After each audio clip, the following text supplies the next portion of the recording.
ಯಾರ ಮೇಲಾದರೂ ನಿಮಗೆ ಕೋಪ ಇದ್ದರೆ, ನಿಮ್ಗೆ ಯಾರಾದರೂ ಮೋಸ ಅನ್ಯಾಯ ಮಾಡಿದರೆ, ಯಾರಾದರೂ ನಿಮ್ಮ ಬಗ್ಗೆ ಕೆಟ್ಟದಾಗಿ ನಿಮ್ಮ ಹಿಂದಿನಿಂದ ಏನಾದರೂ ಹೇಳ್ತಾ ಬರ್ತಾಯಿದ್ರೆ ನಿಮಗೆ ಗೊತ್ತಾಗುತ್ತೆ ಅದು. ಅವ್ರ ಹತ್ರ ಹೋಗಿ ಜಗಳ ಮಾಡ್ತೀರಾ, ಕಿರ್ಚಾಡ್ತೀರಾ, ಸೀನ್ ಕ್ರಿಯೇಟ್ ಮಾಡ್ತೀರಾ ಅಂದರೆ ನಿಮಗೆ ಯೋಚನೆ ಇರೋದಿಲ್ಲ ಬೇರೆಯವರು ನಿಮ್ಮ ಬಗ್ಗೆ ಏನು ತಿಳ್ಕೊಳ್ತಾರೆ ಅಂತ. ನೀವು ಮನಸ್ಸಿಗೆ ಬಂದದನ್ನೆಲ್ಲ ಮಾಡ್ತೀರಾ. ಆದರೆ ನಿಮ್ಮ ಎದುರುಗಡೆ ಪರ್ಸನಿಗೆ ಬೇಕಾಗಿರೋದು ಅದೇ. ನೀವು ಆ ರೀತಿ ಮಾಡೋದು, ನಿಮ್ಮ ಇಮೇಜ್ ಹಾಳು ಮಾಡೋದು, ನೀವು ಎಲ್ಲರ ಎದುರುಗಡೆ ಕೆಟ್ಟವರು ಅಂತ ಪ್ರೂವ್ ಮಾಡೋದು. ಬಟ್ ನೀವು ಎಷ್ಟೇ ಸರಿ ಇದ್ದರೂ, ನೀವು ಎಷ್ಟೇ ಬೊಬ್ಬೆ ಇಟ್ಟರು ನಿಮ್ಮ ಮಾತನ್ನು ಯಾರೂ ನಂಬೋದಿಲ್ಲ, ನಿಮ್ಮ ಮನಸ್ಸನ್ನು ಯಾರೂ ನೋಡೋದು ನಿಮ್ಮ ರಿಯಾಕ್ಷನನ್ನು ಅಷ್ಟೇ. ಎಲ್ಲರ ಎದುರುಗಡೆ ನೀವು ಆಗಿರ್ತೀರ. ಒಂದು ಸಲ ಎರಡು ಸಲ ಆ ರೀತಿ ನಿಮ್ಮನ್ನು ನೋಡಿದರೆ ನೀವು ಹೀಗೇನೆ ಅಂತ ಎಲ್ಲರೂ ಜಡ್ಜ್ ಮಾಡ್ತಾರೆ. ನಿಮಗೂ ಯಾರು ಬೆಲೆ ಕೊಡಲ್ಲ, ನಿಮ್ಮ ಮಾತಿಗೂ ಯಾರು ಬೆಲೆ ಕೊಡಲ್ಲ ನಿಮ್ಮನ್ನು ಆ ರೀತಿ ನೋಡಿದರೆ. ಅದರ ಬದಲಾಗಿ ನಾವು ಹೋಗಿ ಅವರ ಬಾಯಿಗೆ ಬೀಳುವ ಬದಲು ಯಾರ ಮೇಲೆ ನಮಗೆ ಕೋಪ ಇದೆಯೋ ಅದು ಅವ್ರ ಎದುರುಗಡೆ ಎಲ್ಲರ ಎದುರುಗಡೆ ತೋರಿಸುವ ಬದಲು ಒಂದು ರೂಮಿಗೆ ಹೋಗಿ ಲಾಕ್ ಮಾಡಿ, ಯಾರು ಇಲ್ಲದ ಟೈಮಲ್ಲಿ ಆ ಪರ್ಸನ್ ಇದ್ದಾರೆ ಅಂತ ಅಂದ್ಕೊಂಡು ಮಿರರಲ್ಲಿ ನೋಡಿಕೊಂಡು ಚೆನ್ನಾಗಿ ಬೈಯಿರಿ.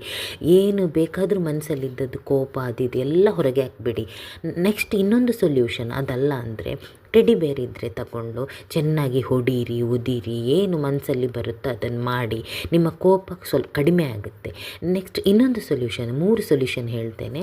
ಪೇಪರ್ ತಗೊಂಡು ಬರೆದು ಬಿಡಿ. ಕೆಟ್ಟದಾಗಿ ಬೈಲಿಕ್ಕೆ ಬಂದರೆ ಅದನ್ನೂ ಬರೆದು ಬಿಡಿ. ಎಲ್ಲ ಮನಸ್ಸಲ್ಲಿದ್ದದ್ದು ಹೊರಗೆ ಹಾಕಿಬಿಡಿ. ಅದನ್ನೊಂದು ಪೇಪರ್ ಸುಟ್ಟಾಕಿ ಅಥವಾ ಪೇಪರನ್ನು ಹರಿದಾಕಿ. ನಿಮ್ಮ ಕೋಪ ನೀವು ಶಾಂತ ಆದಮೇಲೇ ನೀವು ರೂಮಿಂದ ಹೊರಗಡೆ ಬರಬೇಕು. ಸಪೋಸ್ ಆ ವ್ಯಕ್ತಿ ಅಥವಾ ಯಾರಾದರೂ ನಿಮಗೆ ಎದುರುಗಡೆ ಸಿಕ್ಕಿದರೆ ಆ ಟೈಮಲ್ಲಿ ಆ ಮೂಮೆಂಟಲ್ಲಿ ಮಾತಾಡಲಿಕ್ಕೆ ಹೋಗಬೇಡಿ. ರಿಲ್ಯಾಕ್ಸ್ ಆಗಿ ಸ್ವಲ್ಪ ಬೇರೆ ಕೆಲಸದಲ್ಲಿ ಮೈಂಡನ್ನು ಡೈವರ್ಟ್ ಮಾಡಿ, ಇಗ್ನೋರ್ ಮಾಡಿ. ಅಂಥ ಪರ್ಸನ್ ಎದುರುಗಡೆ ಸಿಕ್ಕಿದ್ರು ಸ್ಮೈಲ್ ಮಾಡಿಕೊಂಡು ಹೋಗಿ, ಜಸ್ಟ್ ಅವಾಯ್ಡ್ ಮಾಡಿ ಅವ್ರ ಹತ್ರ ಮಾತಾಡೋದು ಇದೆಲ್ಲ. ಅಂಥ ವ್ಯಕ್ತಿಗಳಿಂದ ನಾವು ಆದಷ್ಟು ದೂರ ಇರಬೇಕೇ ಹೊರತು ಹೋಗಿ ಅವ್ರ ಹತ್ರ ಮಾತಾಡಿಸೋದು ಆ ರೀತಿ ಎಲ್ಲ ಮಾಡಬಾರ್ದು. ಯಾಕೆಂದರೆ ಅವ್ರು ನಿಮ್ಮನ್ನು ಕೋಪ ಭರಿಸುವಾಗೇ ಮಾಡ್ತಾರೆ. ಬೇರೆಯವರ ಎದುರುಗಡೆ ಅಂಥವರ ಬಣ್ಣ ಬಿಚ್ಚಲಿಕ್ಕೆ ಹೋಗಬೇಡಿ, ಅಂಥವರ ಬಣ್ಣ ಬಯಲು ಮಾಡಲಿಕ್ಕೆ ಹೋಗಬೇಡಿ. ಯಾಕೆಂದರೆ ಅದು ಗೊತ್ತೇ ಆಗೋದಿಲ್ಲ. ಅವರು ಅವರ ಇಮೇಜನ್ನು ಅಷ್ಟು ಕ್ಲಿಯರಾಗಿ ಇಟ್ಕೊಂಡಿರ್ತಾರೆ. ಅವರಂದರೆ ಸೈಲೆಂಟಾಗಿ ಎಲ್ಲರ ಹತ್ರನೂ ಒಳ್ಳೆಯವ್ರ ಥರ ನಡ್ಕೊಳ್ತಾರೆ. ನಾವು ಕೋಪ ಬರೋರಾದರೆ ಹೇಗೆ ಅಂದರೆ ನಾವು ರಿಯಾಕ್ಟ್ ಮಾಡ್ತೀವಿ, ಅದರಿಂದಾಗಿ ನಾವು ಕೆಟ್ಟವರಾಗ್ತೀವಿ.